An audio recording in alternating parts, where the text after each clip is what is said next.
এইফালে মাইনে কাটি আছে নাৰিকল, এইফালে পিঠাগুড়িটো ধুনীয়াকৈ মঠি ল'ব। এতিয়া ডেক্সি এটা পাতি দিয়া হৈছে অকণমান পানী গৰম হ'বৰ কাৰণে, আৰু মানে পূৰা কোমল নাৰিকল হয়, সৰু মানে অপইতা ঠাণ্ডা পানী দি পেলাই এনেধৰণে মায়ে পিঠাটো বনাই আছে।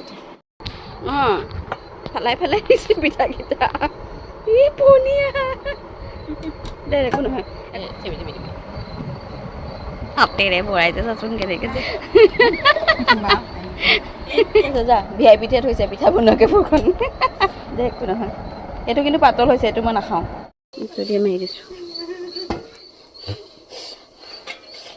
অঁ এয়া হৈছে পিঠা, ভাল লাগিছে য়ম্মি হয়নে?